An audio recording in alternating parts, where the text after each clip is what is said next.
Alrighty, we're gonna do a video with Stitch and Callie. I wanted to do this outside, but it's getting so ridiculously hot already that I don't even want to put them through it either.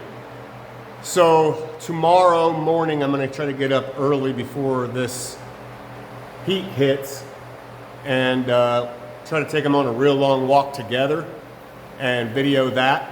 But for right now, I'm just gonna do this inside with two dogs, and because both of them have an issue with like paying attention when there's another dog around, so the best way to do this, I'm just gonna make them walk with me, and just the same as if they're alone, but with both of them together, and get them just used to each other walking, but also both of them listening to me at the same time. So I've got them both on their leashes here.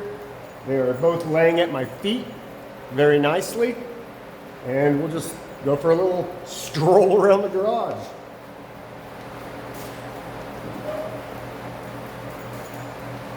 It's probably going to start off a little rough at first,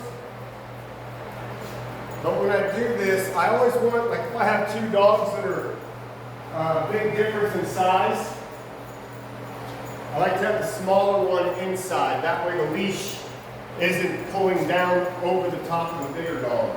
Come on.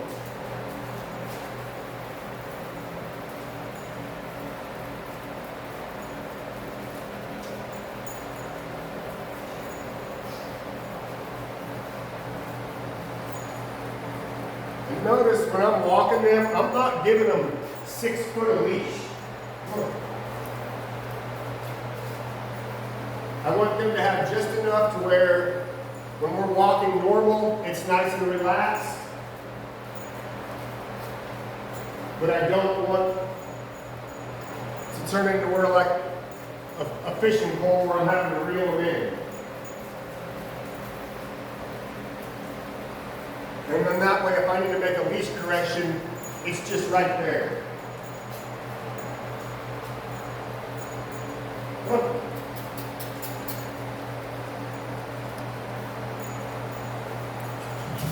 Good.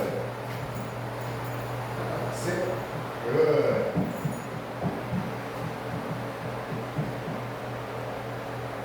Good.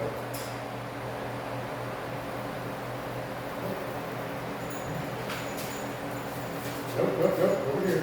Good. Up. Good.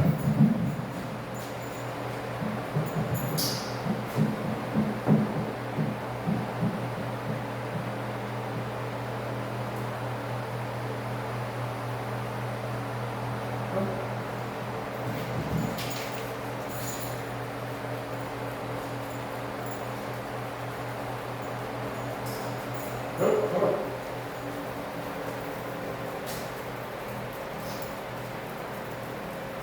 Sit. Good. Callie, sit. Good. So right there, when I went by there, they're used to having to jump up on that, but I like to switch it up sometimes, and we're not always going to jump up on there, and that keeps them honest and having to pay attention to what I'm doing. So sometimes we'll go up over there, sometimes we'll go on that platform, sometimes we'll go over the jump, sometimes we won't. It just depends on what I decide we're going to do. You have to make the decisions all the time for your dog. So the best way to start practicing that is for your dog to start paying attention to you just for little tiny things. Because if they don't pay attention on the little things to you, the big things really aren't going to matter.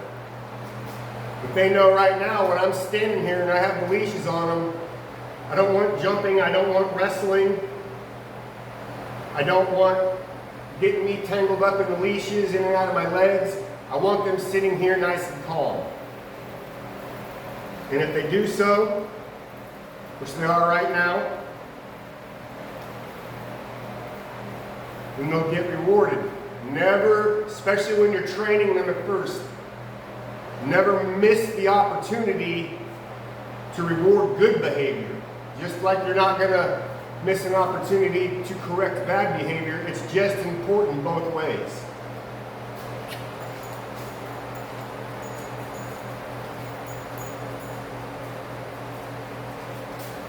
Good. Nope. Up. Nope. Come on. Good. So see what I mean right there? Callie was just going to do what is programmed in her head.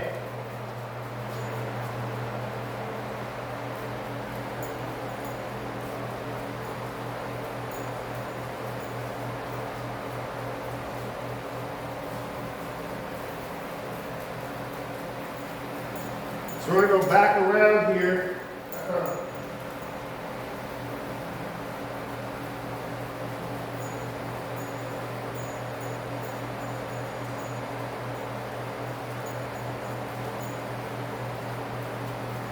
Good.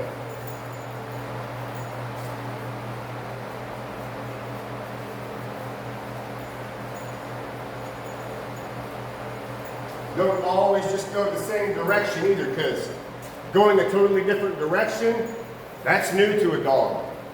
They're very pattern cognizant, so if you're always doing the same thing over and over and over again, you're going to think that you have them trained, but as soon as you start switching something up, they don't get it.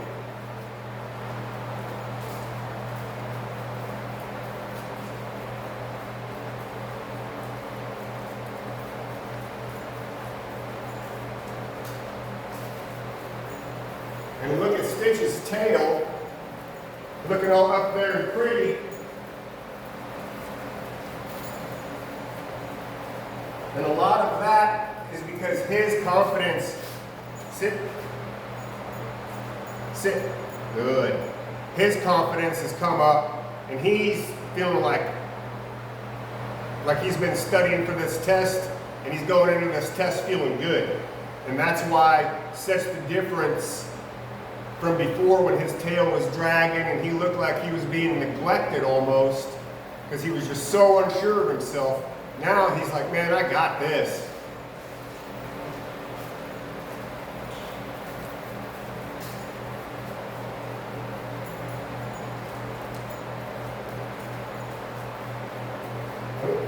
Good.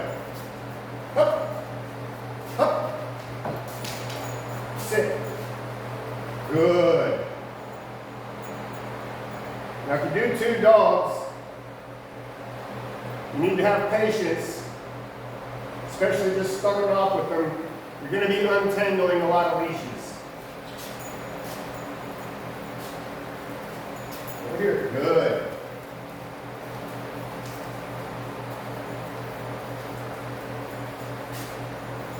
But the better you get at it, the less you're going to have leashes getting twisted all over the place. And then the more comfortable you get like this, that's when they start just walking with you without a leash.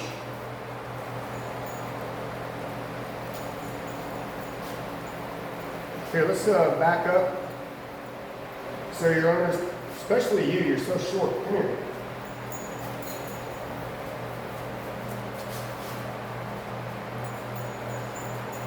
Sit.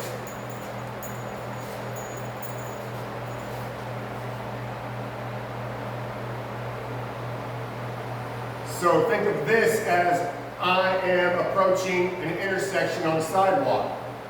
This is how I expect my dogs to sit next to me.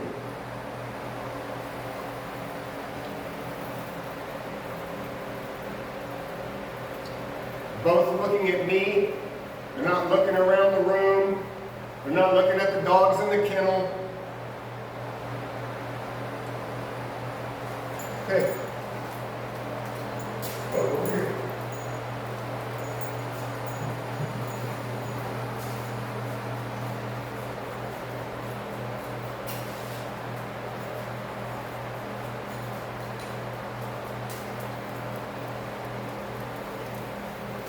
So the other thing, here, notice when I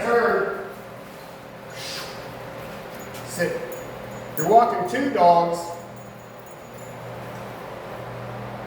you have to kind of guide the outside dog to go a little, just like a racetrack. The inside track, they're going to get ahead, and then the outside track's going to fall behind, and then when you go straight, you have one dog trying to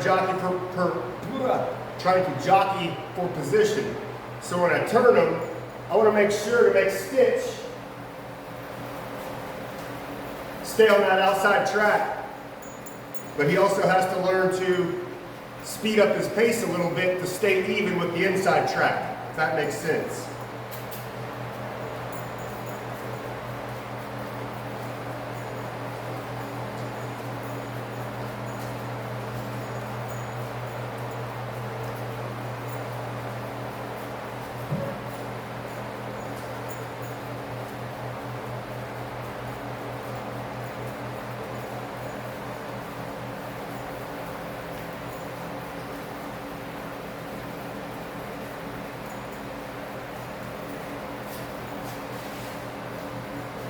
Sit.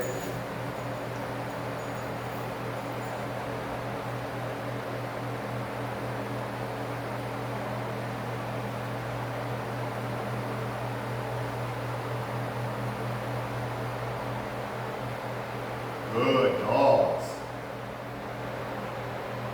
Now we have Ruger coming up, and he's going to mess with them maybe a little bit, maybe not. Good. Okay.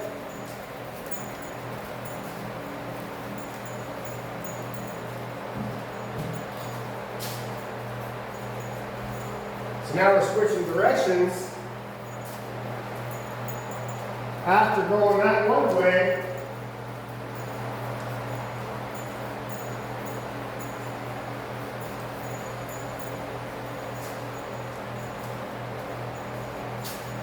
now Stitch has to kind of slow down on the inside corners.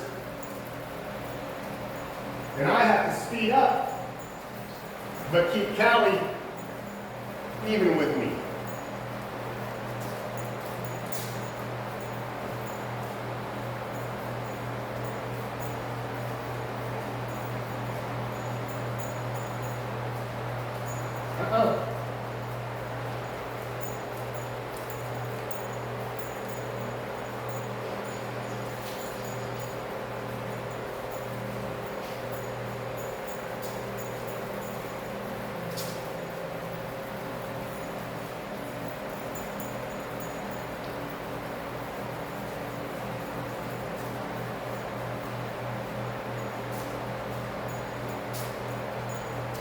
So if you practice this a few times at your house, and you want to just do this on your own, the more you practice in a controlled environment, whether it's in your garage or in your driveway, hey, sit, sit,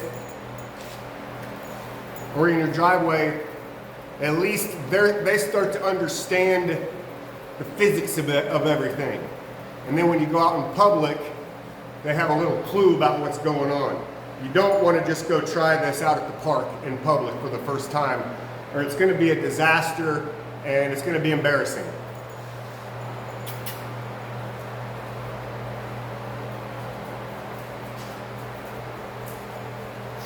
They have to at least know to sit when they're on the leash.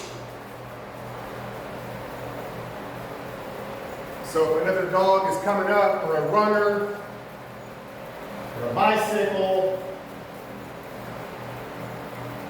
and if they are a dog that lunges a lot, if you can pull them aside, so like a runner's coming, I can pull them over here, sit, sit, and say it like I mean it, wait for the runner to go by, and then we can continue. Whoa, here, good.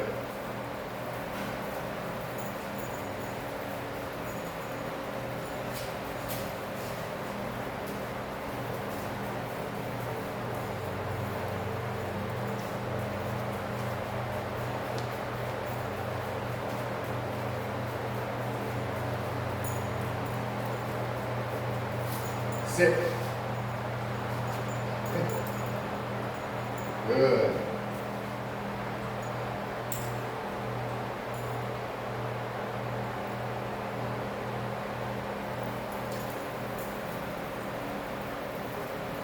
All right.